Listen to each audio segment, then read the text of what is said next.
Hello, welcome to When the Smoke Clears. I am the Recovery Plug. What's going on, everybody? How's it going, man? It's going pretty good over here on my end of the freaking world. Another day sober, so it's great. Yeah, man, I would, just like to thank everybody for joining the podcast today, man. I appreciate it. I appreciate you guys watching my podcast videos. I got another message for you guys today, and hopefully it helps somebody out. But before we get started, you know how I like to always get my videos started always with a moment of silence, followed by a serenity prayer for the addict who still suffers. So if you would, please, a moment of silence.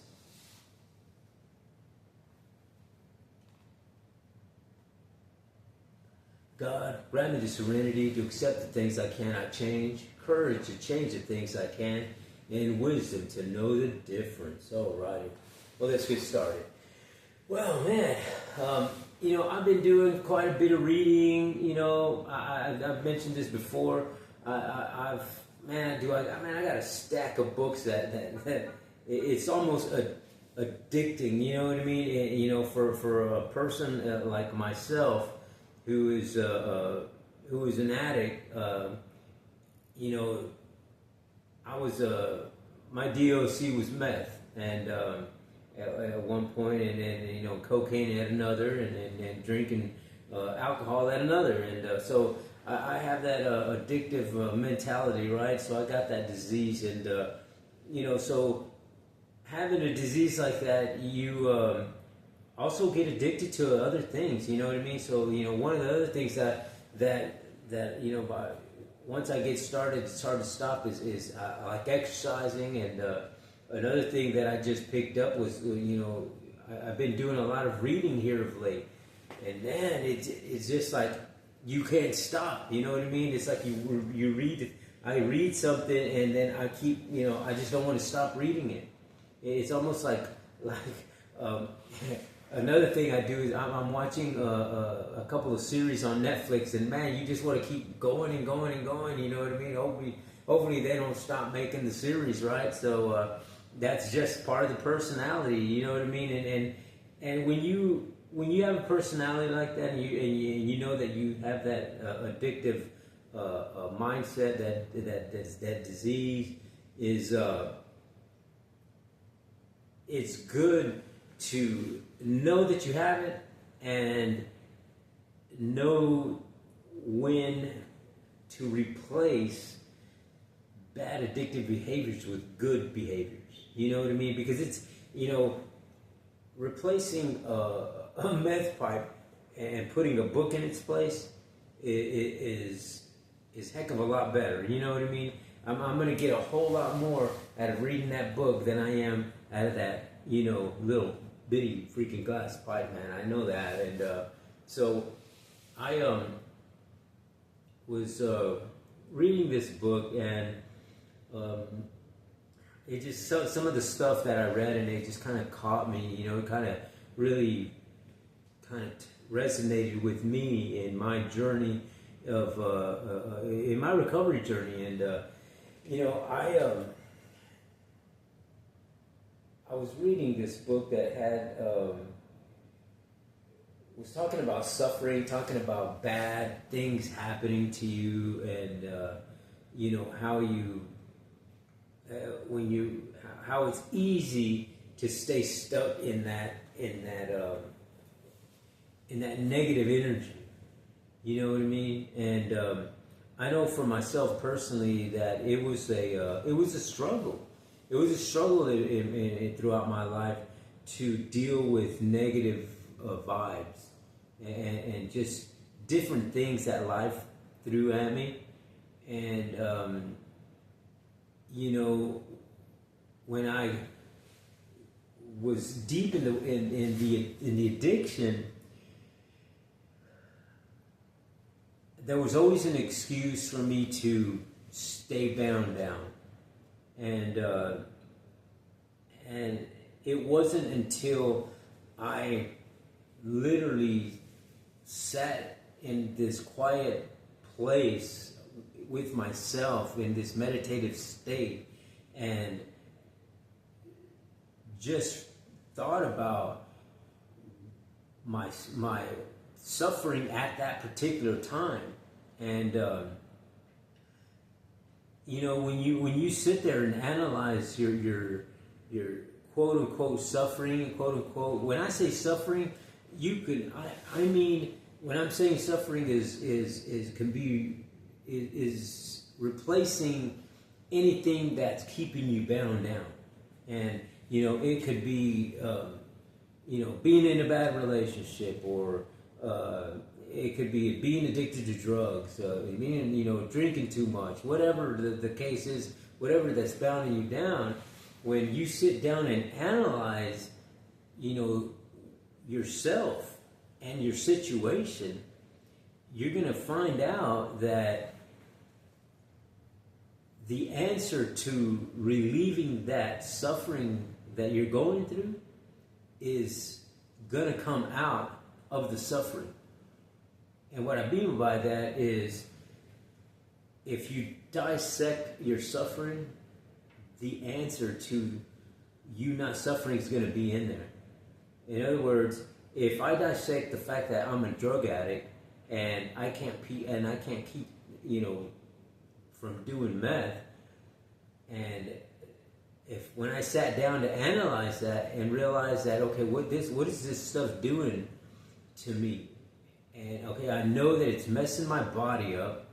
It's not good for me, for my body. It's not doing anything for me mentally, and physically it's tearing me down, and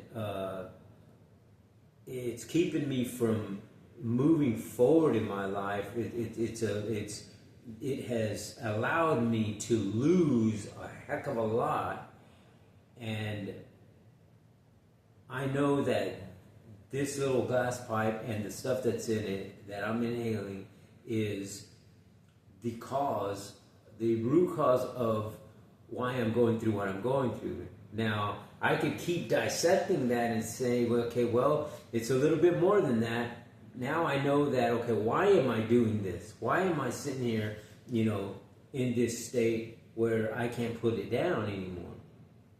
And then it gets deeper, you know what I mean? So, when I did that, I now have a path, if you will, to moving my life forward in a different direction other than staying stagnant in the darkness, right? And when I did that, then I now know, I was with a clear head, dissecting that situation. I can now say, okay, well, I'm doing this because X, Y, and Z. I went through this and that, this and that happened to me. Now, the only way for me to not feel those feelings is to smoke this stuff. And when I smoked it, now I'm smoking it for years and years, and okay, no, so now what happened? Okay, well, now you've been smoking it every day for this long, and you started here. When you started, you had all this stuff. You know what I mean? Your life was like this. Your life had a house. Your life had a vehicle. Your life had a job. Your life had friends. Your life had family. Your life had money. All of this, I put it in a deal. I put it in that perspective. You know what I mean?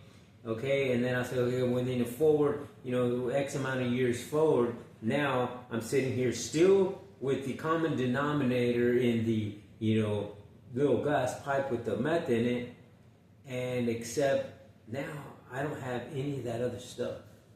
All of that other stuff that I just, talked about disappeared. The family disappeared, friends disappeared, the money disappeared, the cars disappeared, the house disappeared. My health is disappearing, and now I'm just in this state of mind of darkness and negativity, when I used to be in this state of happiness and positivity. And somewhere along that line, I let the addiction and my mind get controlled over how I was living my life at that particular time. And when I dissected it, I knew that I had got rid of my recovery community and my faith-based community, and now I was just living. I was over here on this side in the darkness by myself, not with no recovery community involved in my life, no faith-based community involved in my life, and I was miserable. I was miserable. I hated every day. Every day was a struggle. Every day it was just a struggle. I hated getting up every morning. You know what I mean?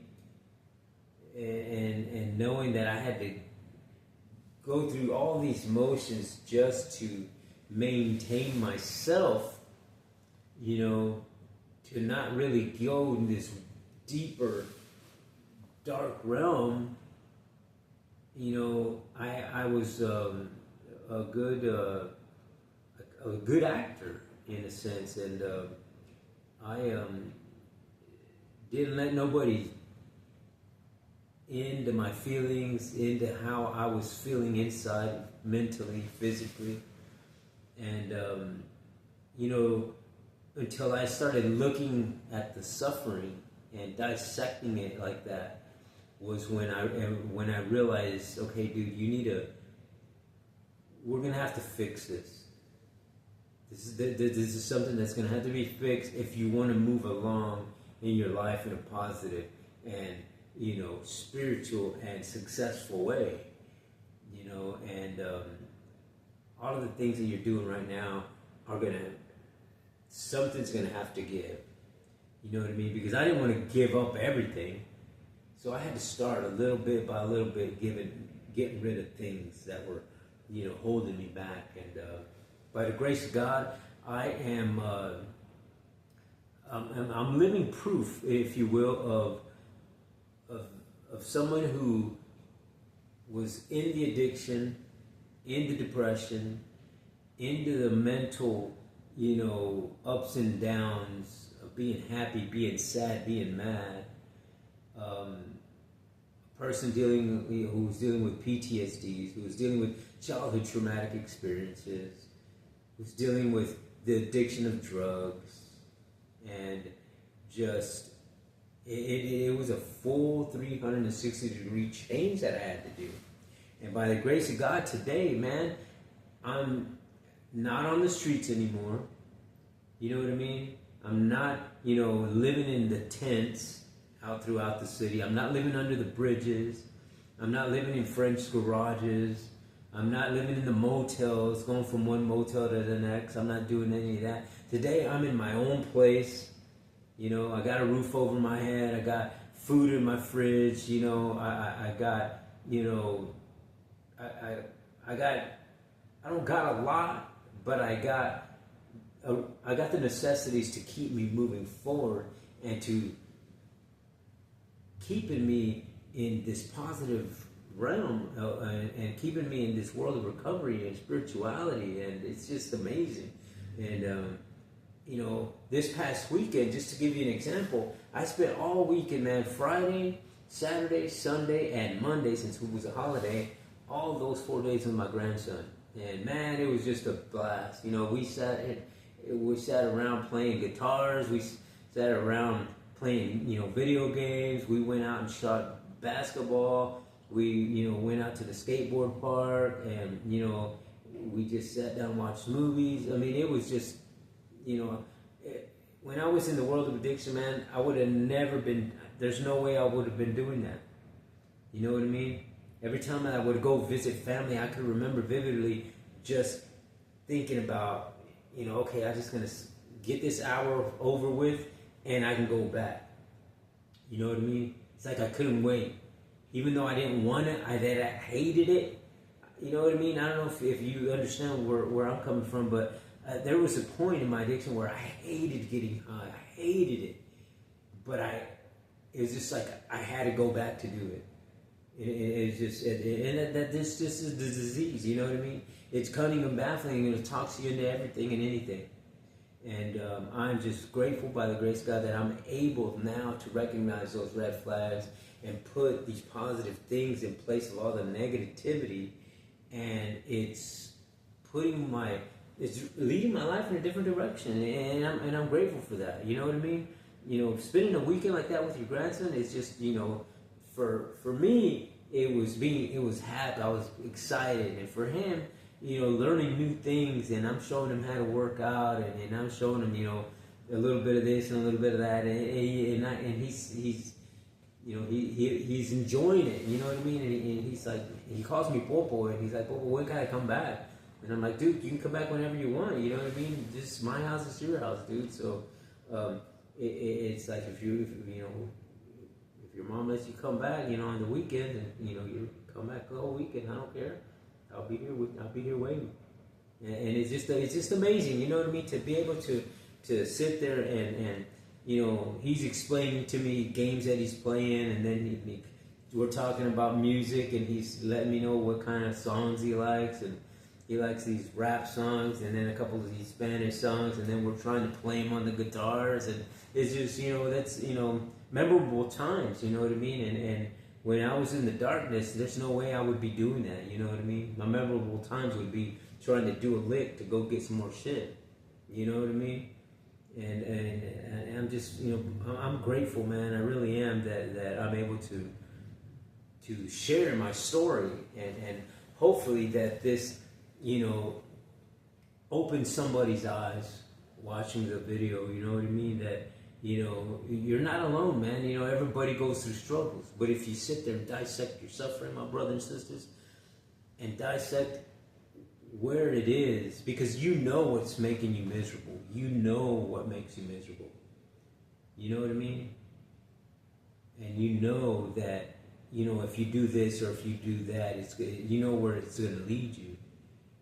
Now, the trick is to look within, and you have to be ready, man. You got to be open-minded. You got to be hopeful and willing to do the work, willing to do the drastic change, willing to be vulnerable. You know what I mean? And, nobody likes to be like that, but if it means that you're going to get into this world of recovery and positivity, my brothers and sisters, it's worth it. You know what I mean? It's worth it. Trust me, man. I was out in the streets, brother. I was out in the streets. I was out, in this just world of addiction, and just running around with a backpack on my back and a bicycle, and it just sucked. You know what I mean? Days that you're out there, you might think that, oh man, this is the shit. I'm doing me a good deal or whatever, but it's not. You know what I mean? It eventually comes crashing down and burning your whole life down, and that's a fact.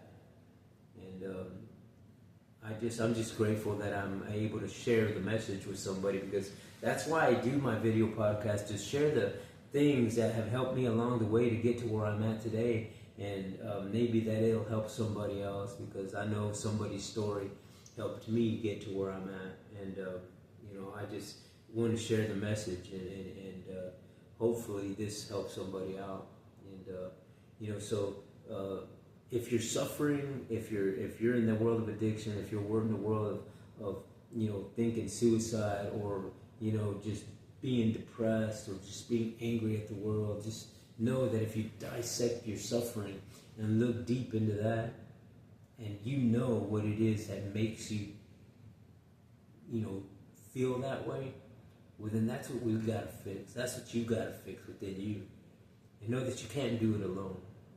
Know that you can't do it alone. You're going to have the help of your higher power. You're going to have the help of your, faith-based community, recovery community. And those things are very important, man, because, anybody involved in faith-based and recovery community is somebody who wants to help you, who wants to see you succeed. You know what I mean? They wish no malcontent on you. They want to help you through and through, guaranteed, man, and show you some love. That's guaranteed, my brothers and sisters. So I hope that, this message today resonates with you, and look into the suffering, brother. Look into your suffering, sister, and hopefully that you can find some light in that, because that's where the answer is in the suffering. The answer is in the suffering. The answer to you moving forward and into a positive, successful life is in the suffering. You just have to read between the lines and dig out what you need to fix. And you can do it. And I'm living proof of that. And I know many people who have done just that and who have succeeded and been sober for many years and, succeeded to get relationships back, to get, belongings back, to get their kids back, to get their families back, to get their friends back, to get their jobs back. And it all started with you, within here, and having a relationship with your higher power, whoever that may be. So I just encourage you to, again, dissect that suffering, and you'll find a path to success if you do. So there's a guy it was a martial arts guy, and he says they're like this martial arts monks or whatever going into this battle or something, and he's like, the guy's just sitting there getting hurt, and he looks up at his master and stuff, and the master tells him, be grateful for your suffering, because it means that you're not dead. And when I heard that, I was just like, wow, that's a freaking pretty cool ass quote, man. Be grateful for your suffering, because it means if you're feeling the pain and the suffering, he says, be grateful for your pain. Be grateful for the pain and the suffering, because it means you're not dead. And when I heard that, I'm just like, man, it's true. You know what I mean? If you're grateful and dissect that suffering, you're going to find a path to the healing. That's for sure. And I know I did. And it's great because, we could be dead. There's many a times that I was out in the streets and doing drugs that I could have been dead. Doing a lick, I could have been dead. Driving a car under the influence, I could have been dead. You know what I mean? Just a lot of craziness out in the world that, if you're still suffering, then be grateful, because there's a way out. That means that there's time for healing. You know what I mean? You just have to dissect that suffering. So I hope that this message was helpful for somebody today. But I think that good things are to come if you do that. But at this time, I would like for you to. I'd like to invite you to give me a thumbs up, give me a like, and please subscribe to my channel and share my channel, because the only way that we can spread the message to the addict who still suffers and anybody who suffers through any type of addiction and neurological brain disease is through sharing the message. And so if you please hit that subscribe button, all you got to do is tap that button, and know when you tap that button, you're helping another homeless veteran, you're helping another veteran dealing with PTSDs, you're helping out another person addicted to drugs, another person who's homeless, another person dealing with suicidal thoughts, another person dealing with PTSDs and childhood traumatic experiences. Just know that you're helping all those types of people, man. So I'm grateful that you were able to join into my podcast today. And I guess that's going to be it for now. And I guess until the next time on When the Smoke Clears, I am the Recovery Plug.